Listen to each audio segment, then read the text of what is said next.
गुरुर्ब्रह्मा गुरुर्विष्णु गुरुर्देवो महेश्वर गुरुर्साक्षात् परब्रह्म तस्मै श्रीगुरुवे नमः। अखण्डानन्दबोधेन शिष्यसन्तापहारिणे परमानन्दरूपाय तस्मै श्रीगुरुवे नमः। वन्दा गुरुपदकञ्ज कृपा सिन्धु नररूपहरि महामोहतमपुञ्ज जासुवचन रविकर निकर नीलाम्बुजश्यामलकोमलाङ्गं सीतासमारोपितवामभागम् पाणमहासायकचारुचापं नमामि रामं रघुवंशनाथम्।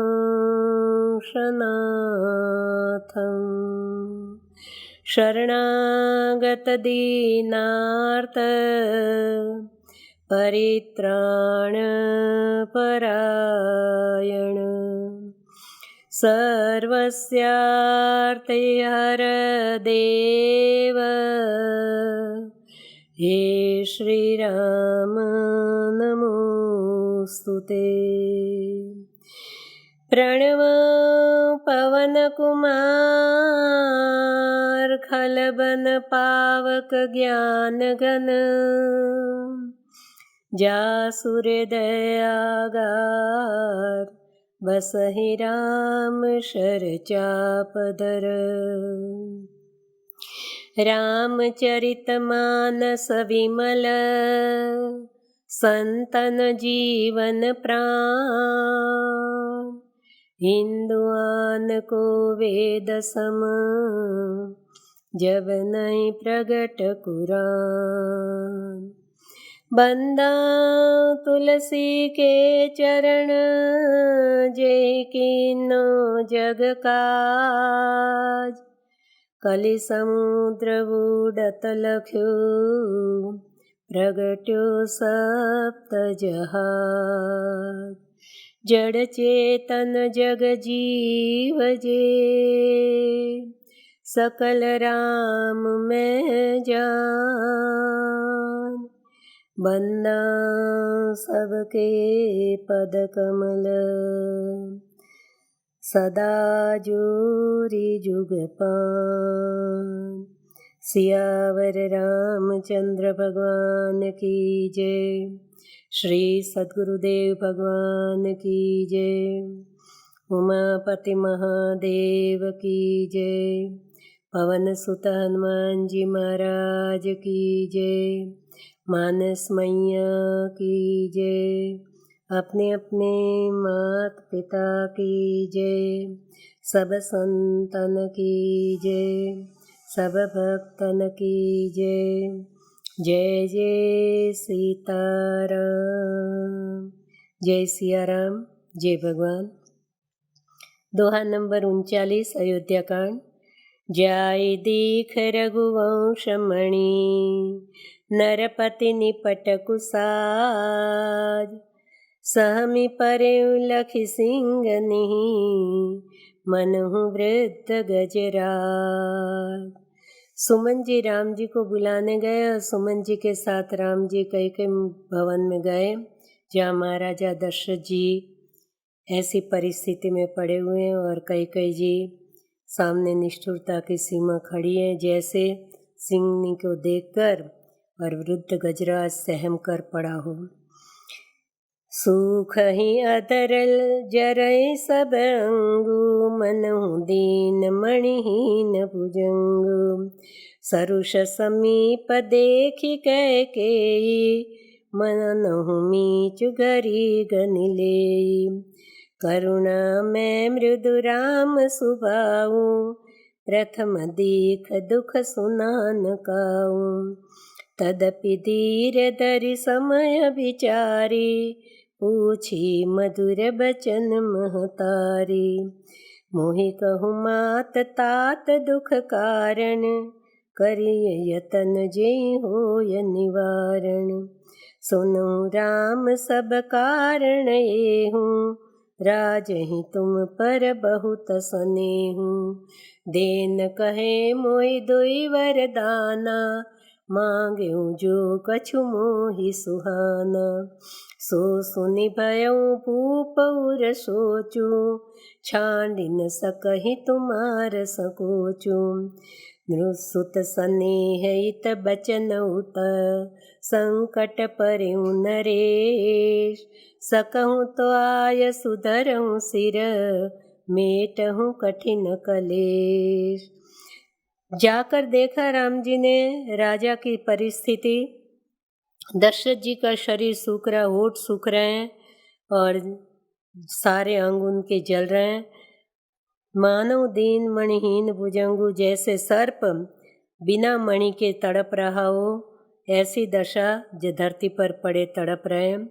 सरुष समीप देखी कैकेयी, क्रोध से भरी हुई कैकेयी जी को पास में खड़े देखा। मानो मीच घरी गनिले की, बैठे बैठे जैसे महाराजा के जीवन की अंतिम क्षण समय गिन रही हो। करुणा में मृदु राम सुभाऊ, करुणा के सागर अति कोमल स्वभाव राम जी का। प्रथम दीख दुख सुना न काहू, आज से पहले कभी उन्होंने दुख सुना भी नहीं, देखा भी नहीं।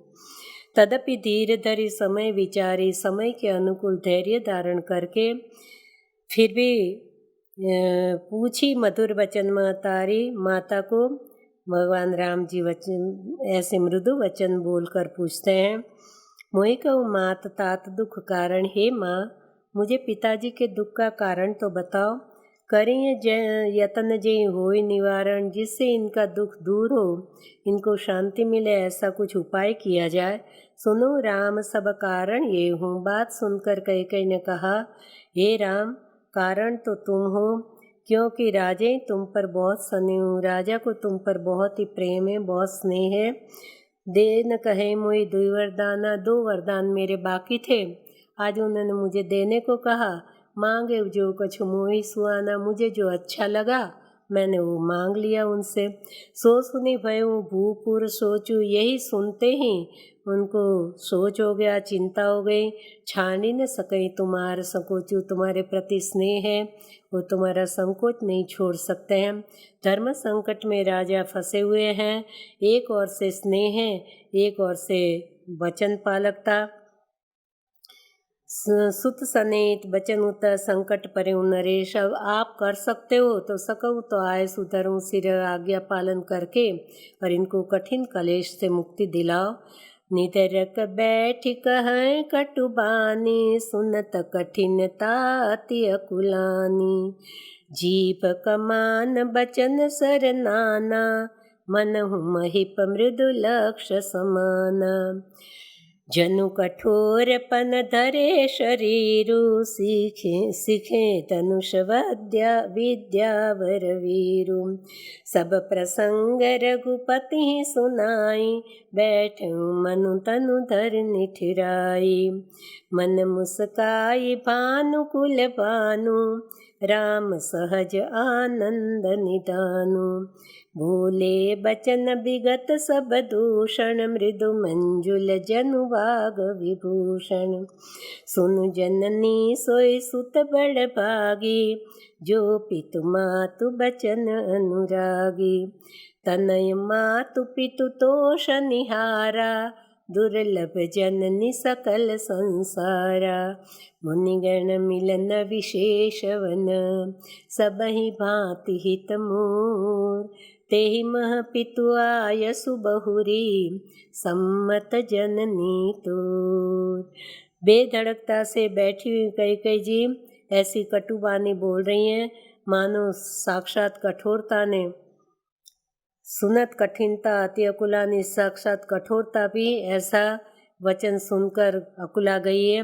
उनकी जीभ तो धनुष समान है और अनेक प्रकार के वचन, अनेक प्रकार के बाण हैं और निशाना महाराजा दशरथ जी का कोमल श्रीअंग है, वही उनका लक्ष्य है।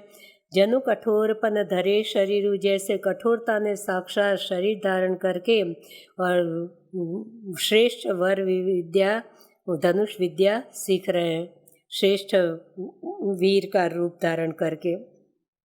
सब प्रसंग रघुपति ही सुनाई, सारा प्रसंग सारी घटना कैकेयी ने राम जी को सुनाई। बैठी मनु तनु धरु निठुराई, ऐसी बैठी है साक्षात निष्ठुरता ने शरीर धारण किया हो। मन मुस्काई भानुकुल भानु, यह सुनकर भगवान राम जी मन ही मन मुस्कुराए हैं।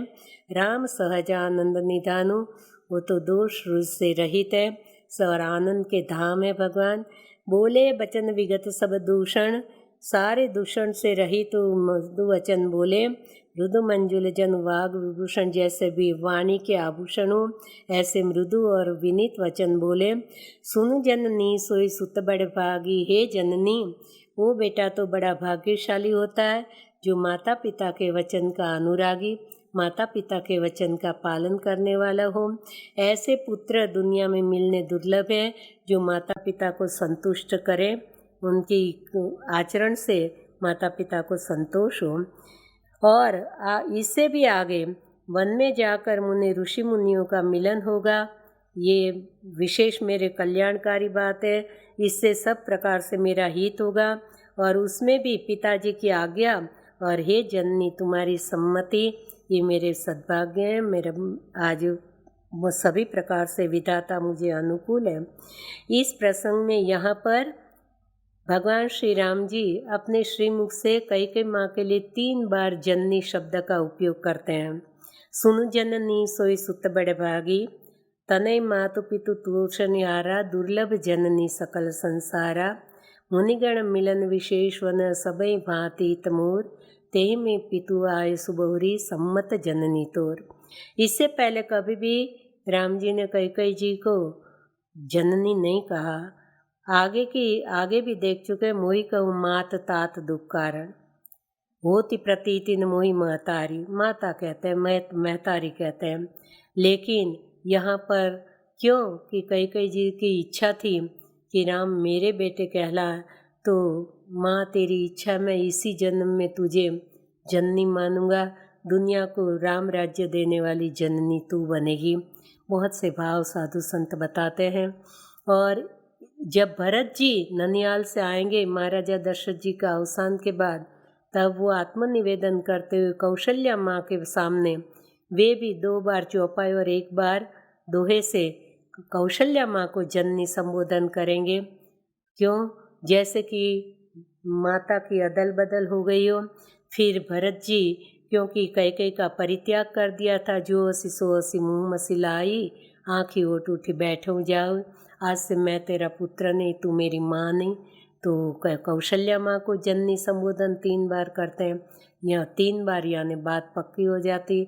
यहाँ राम जी कैकेयी माँ को 3 बार जननी संबोधन करते हैं। भरत प्राण प्रिय पावहि राजू, विधि सब विधि मोहि सन्मुख आजू। जो न जाऊँ बन ऐसे काजा, प्रथम गणीय मोहि मूढ़ समाजा।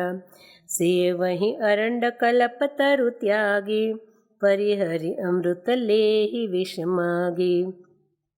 तेउ न पाए अस समय चुकाहि, देखु विचारि मातु मन माहि। अम्ब एक दुख मोहि विशेखी, निपट विकल नर नायक देखी। थोरहि बात थोरहि बात पितहि दुख भारी, होति प्रतीति न मोहि महतारी। राउ धीर गुण उदति अगाधु, भा मोहिते कछु बड़ अपराधु। जाते मोहि न कहत कछु राउ, मोर शपथ तोय कहूँ सति भाऊ। सहज सरल रघुवर वचन, कुमति कुटिल करि जान। चले जो कजल वक्र गति, यद्यपि सलिल समान। मेरा प्राण प्रिय भाई भरत राजा बनेगा, तो विधाता मुझे सब प्रकार से अनुकूल हो गए, मेरे को सहायक बन गए। जो न जाऊं बन ऐसे कहा जाए, ऐसे समय पे मैं राजी होकर प्रसन्नता से वन में न जाऊं तो मूर्खों की गिनती में पहला नाम मेरा आएगा। सेवई अरंड कल्पतरु त्यागी, कोई मूर्ख कल्पतरु को त्याग करके अरंडी का सेवन करें और विष फेंक कर, अमृत फेंक कर विष ले लें, ऐसे मूर्ख भी ऐसे समय पे ऐसा काम नहीं करते, वो भी विचार करके इसका लाभ ले लेते हैं। ऐसा सुंदर मंगल अवसर किसको मिलता है। अम्ब एक दुख मोहि विशेष, लेकिन मुझे एक ही विशेष दुख है माँ। निपट विकल नर नायक देखी, महाराजा दशरथ जी इतने विकल, इतने व्याकुल हैं। थोड़े ही बात पितई दुख भारी, इतनी छोटी सी बात में इतना दुख मान गए पिताजी। होती प्रतीति न मोहि महतारी, हे महतारी मुझे विश्वास नहीं हो रहा है। धराऊ धीर गुण उदधि अगातु, वो तो धीर और गुण के महासागर है। वाह मोहि ते कछु बड़ा अपराध हो, अवश्य मुझसे कोई बहुत भारी भूल हुई है, बहुत बड़ा अपराध हुआ है। जाते मोहि न कहत कछु राऊ, इसलिए वे मुझे प्रत्यक्ष रूप में कुछ कह नहीं पा रहे हैं। मोर शपथ तो ये कहे सतीभाऊ, तुम जानती होंगी माँ, तुम मुझे, मेरी शपथ है, सच सच बात बताओ। सहज सरल रघुवर वचन, राम जी के ऐसे सहज स्वाभाविक सरल वचन सुनकर कुमति कुटिल कैकई ने ऐसे जाना जैसे जल तो सहजता से सरलता से बह रहा है, लेकिन जोंक अपनी वक्र गति से उसमें चलती हैं, तो कैकई जी उसमें भी वक्रता देख रही है। रसी रानी राम रुख पाई, बोली कपट स्नेह जनाई। शपथ तुम्हार भरत के आना, हे तुन दूसर मैं कछु जाना। तुम अपराध योग नहीं ताता, जननी जनक बंधु सुखदाता। राम सत्य सब जो कछु कहूँ, तुम पितु मातु बचन रत हूँ। पितहि बुझाय कहूँ बलि सोई, चौथे पन जेहि अयसन होई। तुम सम सुवन सुकृत जेहि दीने, ऊँची तनता सुनिरादर कीने। लागहि कुमख बचन शुभ कैसे, मन हो गया दिक तीरथ जैसे। राम ही मातु वचन सब भाए, जिमि सुर सरिगत सलिल सुहाए। गई मुर छारा महि सुमिरी, नृप फिर करवट लीन। सचिव राम आगमन कही, विनय समय समकीन। रसी रामी राम रुख पाई, कैकई जी हर्षित हुई राम जी का रूख देखकर और कपट से स्नेह जनाकर बोली, तुम्हारी शपथ राम, भरत की आन कह के कहती हूँ और दूसरा कोई हेतु मैं इसके बदले इसके अलावा नहीं जानती हूँ। तुम अपराध के योग्य नहीं हो भाई। जननी जनक माता पिता और भाइयों को सुख देने वाले तुम हो। तुम जो कुछ कहते हो वो सब ठीक है, सही है, सत्य है। तुम पितु मातु बचनरत हूँ, तुम तो माता पिता के वचन के अधीन रहने वाले हो। पिता ही बुझाए कहूँ बलि सोई, इसलिए मैं तुमसे कहती हूँ कि अभी पिताजी को तुम समझाओ और मैं तुम्हारी बलैयाँ लेती हूँ। चौथे पनजे अयशन होई, चौथी अवस्था में बुढ़ापे में वो अपयश के भागीदार ना बने। तुम सम सुवन सुकृत जय दीन ने, इतने पुण्य से तुम्हारे जैसे उनके पुत्र हैं और ये बात का निरादर करके ये उचित नहीं कर रहे हैं। अभी लागई कुमुख वचन शुभ कैसे, ऐसे इनके कई के वचन में ऐसे शुभ वचन कैसे लग रहे हैं जैसे मगध देश में गया आदि तीर्थ लग रहे हो। राम ही मातु वचन सब भाए। राम जी को तो सरलता से माँ के वचन सब बहुत अच्छे लगे। जैसे गंगा जी में अच्छा बुरा सभी प्रकार का जल मिलने पर वो शुभ भी हो जाता है, वैसे राम जी को तो कैसे भी वचन सब अच्छे ही लगते हैं। गई मूर्छा राम ही सुमिरी, नृप फिर करवट लीन। उसी वक्त दशरथ जी की मूर्छा दूर हुई और राम राम रटते हुए उन्होंने करवट बदली। और उसी वक्त सुमंत मंत्री जी खबर देते हैं राम जी के आगमन का। अवनिप अकनि राम पगुदारे, दर धीरज तब नयन उगारे। सचिव संभारी राउ बैठारे, चरण परत नृप राम निहारे। लिए स्नेह बिकल उर लाई, गे मणि मनहु फणिक फिर पाई। राम ही चिते रहे नर नाहु, चला विलोचन वारि प्रवाहु।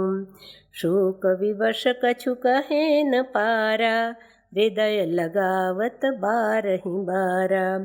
विधि मनाव राउ मन माही, जे रघुनाथन कानन जाही। सुमिरि महेश कहि निहोरी, बिनती सुनहु सदा शिव मोरी। आशुतोष तुम औढर दानी, आरती हरहु दीन जन जानी। तुम प्रेरक सबके हृदय, सोमति राम ही देव। बचन मोर तजि रहहि घर, परिहरशील सने। राम का आगमन सुनते ही धैर्य धारण करके नेत्र खोले दशरथ जी ने, और सचिव उस वक्त उनको मंत्री जी संभाल कर बिठाते हैं और राम जी को प्रणाम करके मस्तक नवाए देखे राजा ने। लिए सने विकल उर लाए, प्रेम से व्याकुल होकर हृदय से लगा लिए, जैसे कि सांप को अपना खोया हुआ मणि वापस मिल गया हो। राम ही चिते रहे नर नाहु, राम जी की ओर एक ध्यान से देखते रह गए दशरथ जी। चला विलोचन वारि प्रवाहु, नेत्रों से अश्रु की धारा बहने लगी। शोक विवश कछु कहे न पारा, शोक वर्ष दुख के कारण, चिंता के कारण कुछ कह नहीं पा रहे। बार बार राम जी को हृदय से लगाते हैं और ब्रह्मा जी को मनाते हैं, मन ही मन मना रहे हैं कि जिस तरह से रघुनाथ जी वन में न जाए ऐसा कुछ उपाय करें। सुमिरि महेश कहीं निहोरी, फिर शिव जी का स्मरण करके विनती करते हैं, हे सदाशिव आप मेरी विनती सुनिए। आप सबके हृदय में बसने वाले, जानने वाले हैं। आप आशुतोष हैं, शीघ्र प्रसन्न होने वाले हैं। मन चाहा अभिमत दानी है, तुरंत ही मन चाहा वर देने वाले हैं। मुझे अपना दीन सेवक जानकर आप सबके हृदय में प्रेरणा करने वाले राम को ऐसी बुद्धि दो कि मेरे वचन टाल कर वो वन में न जाएं। बचन मोर तजि रही घर, परिहरशील सने, शील और स्नेह का त्याग करके वो घर में ही रहें, वन में न जाए, ऐसे करो। अयश हो जग सुयश न साऊ, नरक परो बरु सुरपुर जाऊं। सब दुख दुसह सहावऊ मोहि, लोचन ओट राम जनि होहि। असमन गुनै राउ नहीं बोला, पीपर पात सरिस मन डोला। रघुपति पितहि प्रेम वश जानी, पुनि कछु कहि मातु अनुमानी। देश काल अवसर अनुहारी, बोले बचन विनीत विचारी। तात कहो कछु करो टिठाई, अनुचित क्षमव जानि लरिकाई। अति लघु बात लागी दुख पावा, काहुन मोहि कहाँ प्रथम जनावा। देखी गुसाई पूछे माता, सुनि प्रसंग भय शीतल गाता। मंगल समय स्नेह बस, सोच परिहरिय तात। आय सुदेई हरखिया, कहे पुलके प्रभुगात। मेरे को अपयश मिले, चाहे सुयश मिले या अपयश मिले, मैं नरक में जाऊं या स्वर्ग में जाऊं, मेरे नए पाप के कारण मुझे नरक मिले तो भी भले, और मेरे पूर्व के पुण्योदय से स्वर्ग मिलने वाला हो वो भी भले ना मिले। सब दुख दुसह सहावो मोहि, जितना भी दुख मुझे वो सहना पड़े, भले जितना भी दुख हो मैं सह लूँगा, लेकिन राम मेरी नज़रों से दूर न हो। असमन गुनई राव नहीं बोला। ऐसा मन में सोचते हुए विचारते हुए प्रत्यक्ष रूप में दशरथ जी कुछ नहीं बोल पा रहे।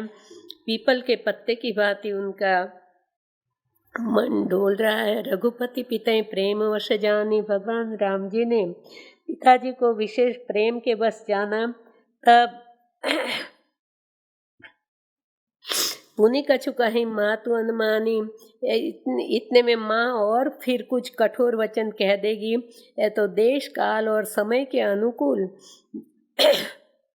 विचार करके विनीत वचन राम जी बोले, हे तात, कुछ ढिठाई करने जा रहा हूँ, अनुचित जानकर मुझे क्षमा कर दीजिएगा। बाल्यावस्था के कारण मैं कुछ ढिठाई कर रहा हूँ। अति लघु बात लागी दुख पावा, इतनी छोटी सी बात में आपने इतना भारी दुख मान लिया। मुझे पहले किसी के द्वारा क्यों नहीं खबर दी, क्यों नहीं जनाया। देखी गुसाई पूछियो माता, ये सब आपकी दशा देखकर मैंने सब बात माता से पूछा, और ये सब बात जानकर मुझे शीतलता मिली, मैं प्रसन्न हो गया। मंगल समय स्नेह वश, ये ऐसे मंगल समय पे स्नेह के वश होकर आप सारी चिंता छोड़ दीजिए। आयसु देहि हरखिय, राजी होकर मुझे आज्ञा दीजिए। इतना कह के राम जी के सर्वांग श्रीअंग पुलकित हो गए। धन्य जन्म जगती तलतासु, पितहि प्रमोद चरित सुनि जासु।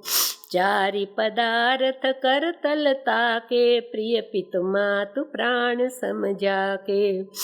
आय सुपाल जन्म फल पाई, ऐहों बेगी ओवर जाई। बिदा मातु सन आवो मांगी, चली हों बनहि बहुरी पद लागी। अस कही राम गवन तब कीना, भूप शोक वश उतरन दीना। नगर व्यापी गए बात सुतीछी, छुअत चढ़ी जनु सब तनु बीछी। सुनि भय विकल सकल नर नारी, बेली विटप जिमि लागी देखी दवारी। जो जह सुने दुने सिर सोई, बड़ विषाद नहीं धीरज होई। मुख सुखाहि लोचन स्रवहि, शोक नर हृदय समाय। मनहु करुण रस कटकई, उतरी अवध बजाय। इस पृथ्वी तल पर उसका जन्म धन्य है जो पिता को संतोष करे, जिसके जीवन से, जिनके आचरण से माता पिता आनंदित रहे। चरित उनका सुनकर उसके तो उस जीव के तो चारों पदार्थ उसकी हथेली में है, अर्थ धर्म काम मोक्ष, जिनको माता पिता प्राण समान प्यारे हैं। आपकी आज्ञा पाकर मैं जन्म का फल पालूंगा।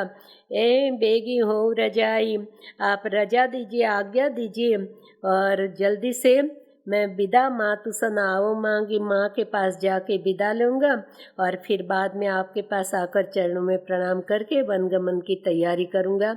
अस्कई राम गवन तब कीना, इतना कह के राम जी वहाँ से माँ के महल की ओर चले।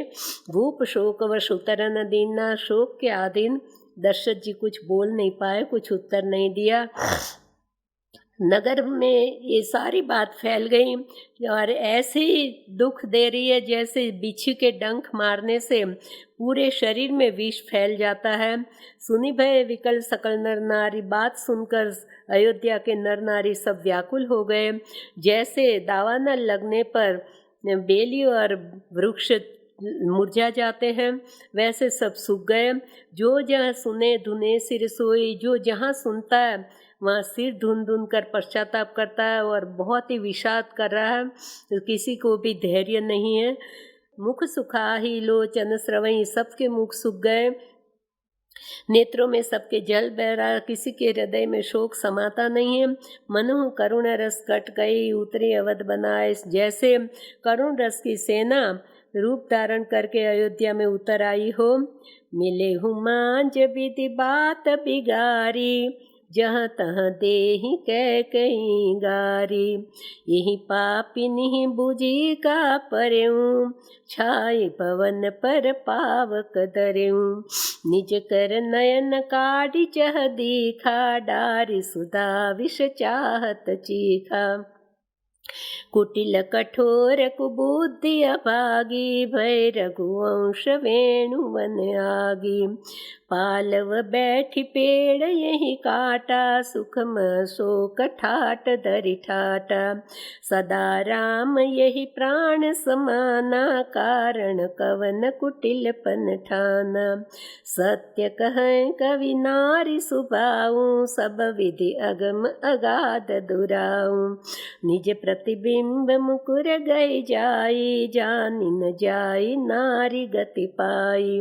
का नहीं पावक जारि सक, कान समुद्र समाय। कान करे अबला प्रबल, केहि जग कालन खाय। अच्छे समय पे विधाता ने बनी बनाई बात बिगाड़ दी। जहाँ तहाँ सब लोग मिलकर कैकेयी जी को गालियाँ दे रहे हैं। यही पापिनी बूझी का, पर इस पापिनी को ऐसा क्यों विचार आया। शीतल भवन पर ये आग लगाने जा रही है। निज कर नयन काढ़ी चह दीखा, अपने नेत्र निकाल कर वो देखना चाहती है और अमृत को फेंककर विष चखना चाहती है। कुटिल कठोर कुबुद्धि अभागी, ये कुटिल है, कठोर है, कुबुद्धि दुर्बुद्धि और अभागिनी। रघुकुल के सुंदर वंश के लिए ये जैसे बांस की जंगल में आग लगने वाली, ऐसे रघुकुल रूपी बांस के जंगल के लिए आग बन गई। पालव बैठी पेड़ यही काटा, पत्ते पर बैठकर ये पेड़ काटने जा रही है। सुखम शोक ठाट धरि ठाटा, सारे सुख के ऊपर ये शोक का ठाट ठट रही है। सदा राम यही प्राण समाना, सदा इनको राम जी प्राण के समान प्यारे हैं, ऐसे कहती रही है और बताती रही। तो कारण कवन कुटिलपन ठाना, आज किस कारण से ये कुटिलपन कर रही है। सत्य कहे न कवि नारी स्वभाव, कवि लोग सच कहते हैं कि नारी का स्वभाव सब विधि अगम अगाध दुराऊ, सब प्रकार से अगम है, बहुत ही अथाह है, उसको पार पाना, उनके स्वभाव को समझना। निज प्रतिबिंब मुकुर गई जाए, शीशे में अपना ही प्रतिबिंब दिख रहा हो, मान लो कि असंभवित है, वो पकड़ में नहीं आता, पर मानो पकड़ा गया, फिर भी जानी न जाए नारी गति पाए। फिर भी नारी की गति को समझना पाना बहुत ही मुश्किल है। का अग्नि क्या नहीं जला सकती है, समुद्र में क्या नहीं समा सकता है, और कहलाने वाली अबला निर्बल स्त्री चाहे तो वो क्या नहीं कर सकती है। का सुनाय विधि, एक और से कई बहनें माताएं गोस्वामी जी पर नाराज होती है, ऐसे ऐसे नारी के लिए लिखा। कान करें अबला प्रबल, के ही जग कालन खाए। यदि सत्संग मिला और सुबुद्धि रही तो वो ही नारी क्या नहीं कर सकती है। वो सबला होकर और सही रास्ते पे चलकर, और जैसे अनसुया देवी तीनों देव को बालक बना सकती है। कौशल्या जी, यशोदा जी तप करके, साधना करके, वो चाहे तो अबला कहलाने वाली स्त्री उग्र तपस्या करके क्या नहीं कर सकती, साक्षात ब्रह्म को अपने गोद में खिला सकती है। तो ये भी बात भाव ले सकते हैं। और यदि दुर्बुद्धि आई, कुसंग किया, तो वही अबला कहलाने वाली स्त्री घर को स्वर्ग भी बना सकती है नारी, और घर को नरक भी बना सकती है। का सुनाय विधि काह सुनावा, का दिखाय चह काह दिखावा। एक कहे बल भूपन कीना, बर विचारि नहीं कुमति दीना।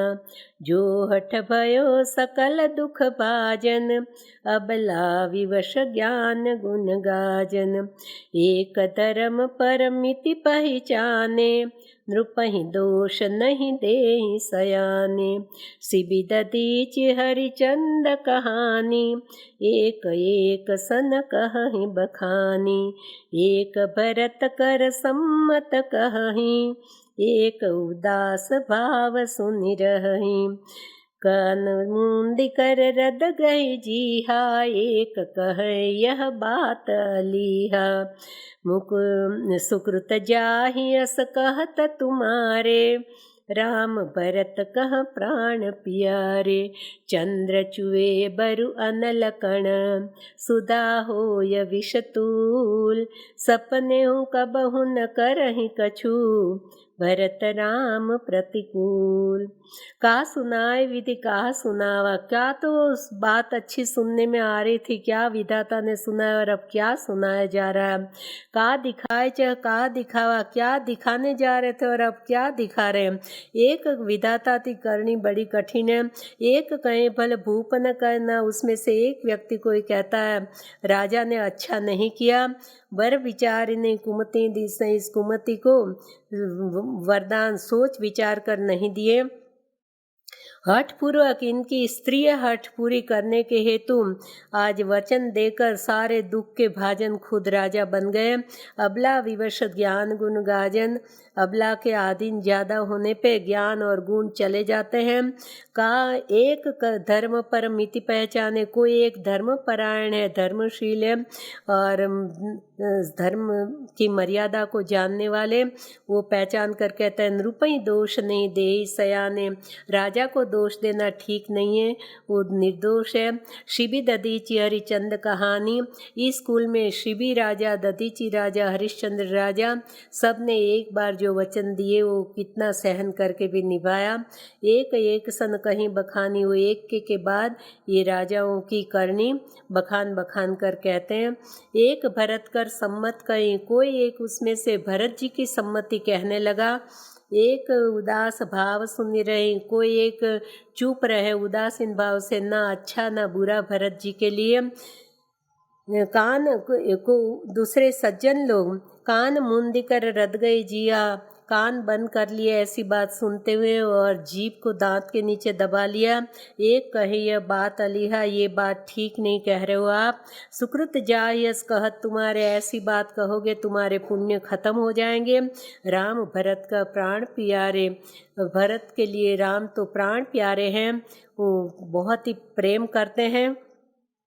चाहे चंद्र शीतलता त्याग कर अग्नि बरसा दे, चाहे विष मारने का काम कर ले, सुधा मारने का काम कर ले, अमृत विष के समान हो जाए, लेकिन भरत फिर भी स्वप्न में भी राम के प्रतिकूल कभी नहीं कर सकते हैं। तो जितने आदि अनादिकाल से चल रहा है, जितने लोग इतनी बातें तरह तरह की, कई माँ यदि राम जी को बन न देती और राम जी वन में न जाते तो गिद्ध शबरी आदि का उद्धार कौन करते, राक्षसों का विनाश कौन करते। अनेक साधु संत ऋषि मुनियों को दर्शन कैसे भगवान के मिलते और दुनिया को राम राज कैसे मिलता। आज ही यहाँ पर राज्याभिषेक हो जाता तो यही कथा पूरी हो जाती, आगे कथा भी नहीं चलती। कई माँ को बहुत ही सब अपनी अपनी ओर से गालियाँ देते हैं, मनमाना कहते हैं, नफरत की पात्र। कई माँ मुँह चुप रहकर, क्योंकि उनके राम जी के साथ का आयोजन राम जी ने वचन में बांधा है, 4 बेटों का जीवन बचाना है, तो काम करने के लिए मौन रहकर भी तैयार हो जाती है। अभी आगे कल देखेंगे कुल गुरु पत्नियाँ, ब्राह्मणों की पत्नियाँ, वयोवृद्ध माताएं, जो कैकेयी जी की सखियाँ वगैरह, वो सब मिलकर भी कैकेयी जी को समझाने का प्रयत्न करेंगी। लेकिन कैकेयी माँ, क्योंकि वैसे तो यहाँ ये बताया कि कुटिल मंत्रा की पढ़ाई हुई है, इसलिए वो किसी की बात नहीं सुनती, लेकिन राम जी के साथ का आयोजन ये काम करना है तो मौन रह के भी सब सहन कर लेती हैं। जो भी भाव मानो, कैकेयी माँ निंदनीय या वंदनीय, वो सब का अपना अपना भाव जैसे भी मानो, लेकिन राम जी की दृष्टि से देखें तो कैकेयी माँ निर्दोष है। प्रभु की इच्छा से कौशल्या माँ ने भी चित्रकूट जाकर यही कहा, अंत में तो ईश रजाए शीश सबही के। सुनैना जी मिलने गई तो कौशल्या माँ कभी भी एक बार भी कैकेयी माँ के लिए कुछ भी अयोग्य शब्द नहीं बोली। यही कहा अंत में तो ईश्वर की इच्छा अनुकूल सब होता है। तो कौशल्या माँ जानती हैं राम जी के प्रति उनका पुत्र भाव भी है और ब्रह्म भाव भी है, जिसका जैसा भाव जिनके रही भावना जैसी, यही बात यहीं पे लागू होगी।